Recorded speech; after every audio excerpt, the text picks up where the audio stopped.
Sejahtera Malaysia, selamat pagi. Hari ini hari Ahad, kali ini saya pakai headset pula. Harap-harap semua berjalan dengan lancar dan dapat direkam dengan baik.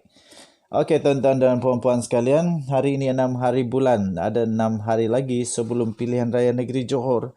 Akan kita tahu kebenaran, kita tahu siapa yang bakal menang, siapa yang kalah, siapa yang bangkit, siapa yang makin terkubur, siapa yang semakin tersembam ke tanah. Tuan-tuan dan puan-puan sekalian, pada beberapa hari ini pastinya pendedahan demi pendedahan sentiasalah disebut-sebut.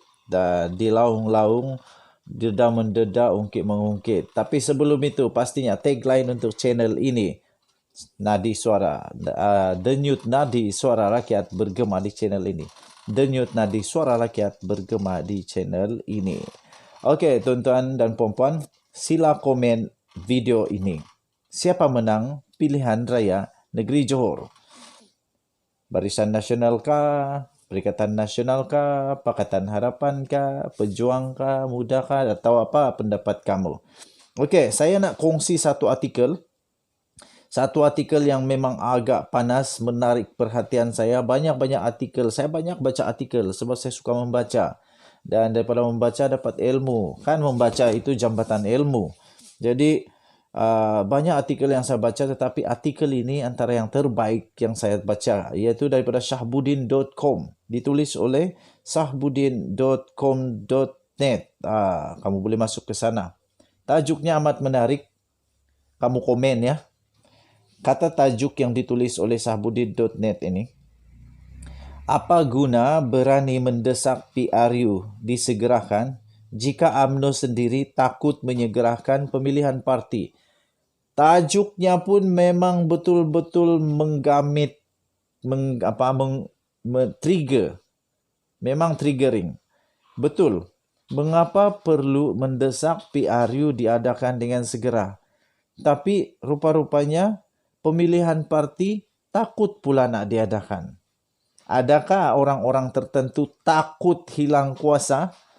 Adakah orang-orang tertentu takut supaya mereka tiba-tiba tidak ada lagi kuasa?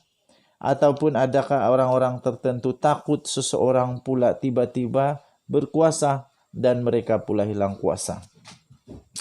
Tuan-tuan dan puan-puan, ditulis oleh shahbuddin.net, saya bacakan.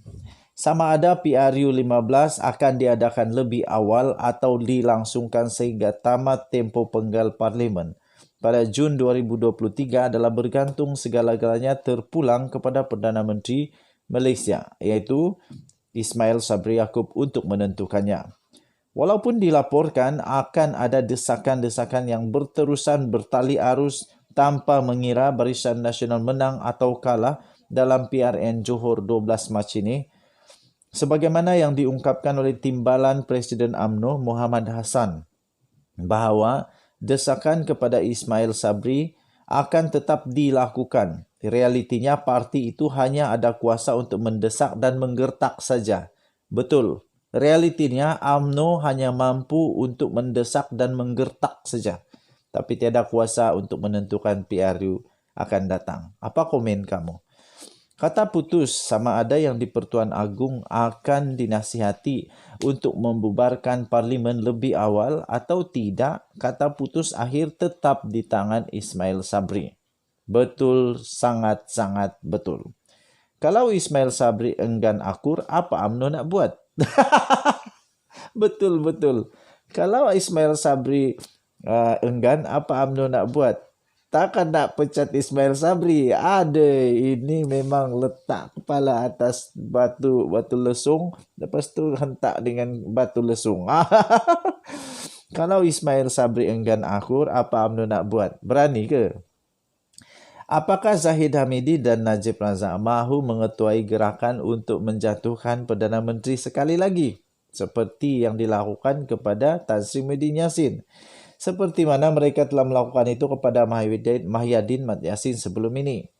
Apakah kali ini, jika itu pilihan yang diputuskan oleh UMNO, sudah tentu sebab utamanya ialah kerana Ismail Sabri enggan akur kepada desakan untuk mengawalkan PRU 15. ahli-ahli Parlimen BN akan kekal bersama dengan kehendak parti sebagaimana diutarakan Tok Mas Hassan itu? Tanda soal. Seterusnya, apa pula pandangan rakyat terhadap UMNO jika mereka pula sanggup menjatuhkan pemimpin sendiri daripada kerusi Perdana Menteri hanya semata-mata kerana ingin memenuhi nafsu angkuh serta tamak kuasa mereka? Tok Mat Hassan yang beriaya membuat desakan tersebut oleh kerana dia bukan ahli parlimen. Apa pula yang dia mampu lakukan? Dilakukannya selain mendesak di kedai kopi melalui media sosial.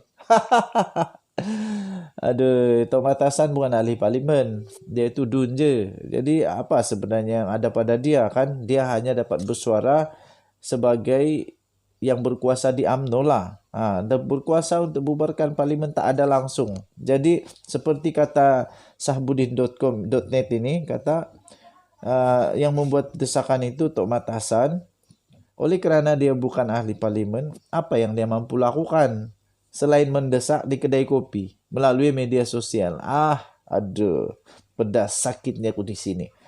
Mengimbas sejarah Perdana Menteri daripada UMNO sebelum ini, iaitu di era Barisan Nasional, tidak pernah sama sekali UMNO menceroboh prerogatif Perdana Menteri dengan membuat desakan berkenaan penentuan tarikh PRU. Betul amat. Sejak saya pandai membaca, mendengar, memahami, tak pernah ada pun, sekalipun tak pernah UMNO masuk di dalam bidang kuasa Perdana Menteri dan mendesak untuk pada pilihan raya. Selepas saja Najib Razak Zahid Hamidi jadi kluster mahkamah, lepas tu Barisan Nasional runtuh, barulah tiba-tiba ada desakan-desakan. Tapi tak tahulah kenapa. Tapi apapun itu hak diorang lah kan. Hak diorang, jangan nak sibuk. Tapi kita pun ada hak juga kerana kita rakyat. Yang menentukan, yang mengambil undi itu kita.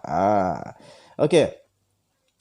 Semua penentuan tarikh PRU adalah ditentukan oleh Perdana Menteri tanpa campur tangan atau daripada apa-apa desakan daripada pihak lain. Sebab utama pastinya ialah kerana semua Perdana Menteri era BN ketika itu adalah kerana memegang jawatan Presiden UMNO.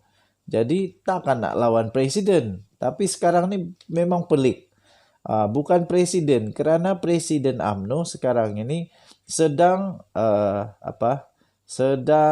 menikmati hari-hari yang penuh cabaran untuk menguatkan lebih pribadi sendiri. Cabaran kepada diri, tapi menjadi lebih kuatlah pada diri sendiri kan. Kuat fizikal, kuat mental, apa tidaknya jadi kluster mahkamah, naik turun mahkamah dengan pertuduhan berpuluh-puluh tuduhan. Aduh, kesian sungguh. Tetapi jika UMNO insaf diri tentang kedudukan mereka ketika ini dan belajar meminimalkan keegoan serta kesombongan selepas ditolak rakyat pada PRU 14 yang lalu, apa bezanya sama ada Perdana Menteri itu seorang Presiden UMNO atau sekadar naib Presiden parti? Tidak bolehkah Perdana Menteri yang hanya memegang jawatan naib Presiden UMNO turut sama dihormati dan diberi kebebasan untuk menasihati yang di-Pertuan Agong? Membubarkan parlimen seperti mana penghormatan yang diberi kepada Perdana Menteri yang memegang jawatan Presiden UMNO. Setuju, betul. Kenapa?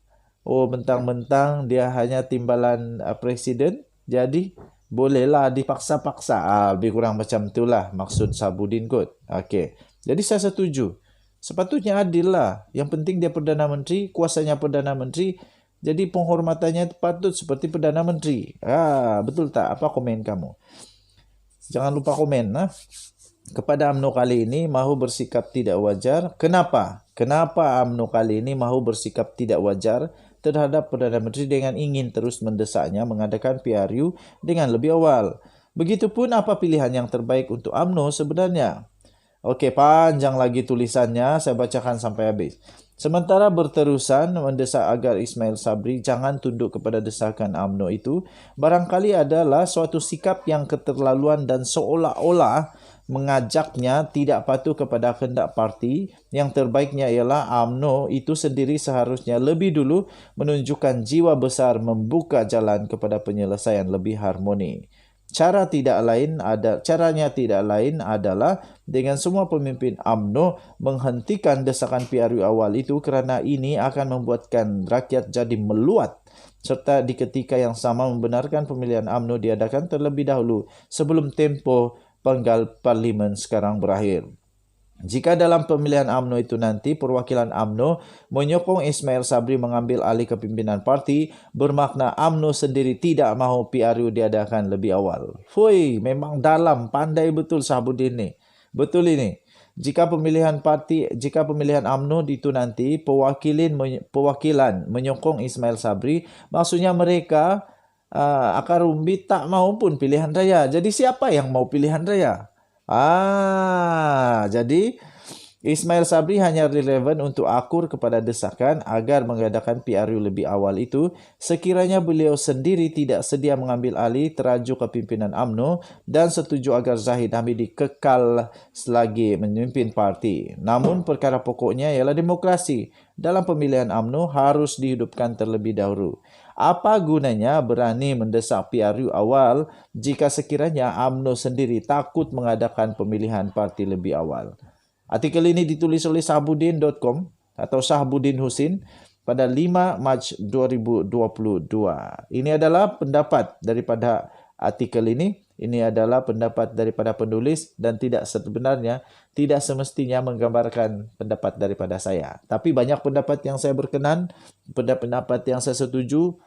Apa pendapat kamu? Komenlah. Okey, kita jumpa lagi. Selamat pagi Malaysia. Bye-bye. Malaysia kita punya. Jangan lupa tekan butang subscribe, like dan share. Nadi Denyut, suara rakyat bergema di channel ini. Kita jumpa lagi. Dah.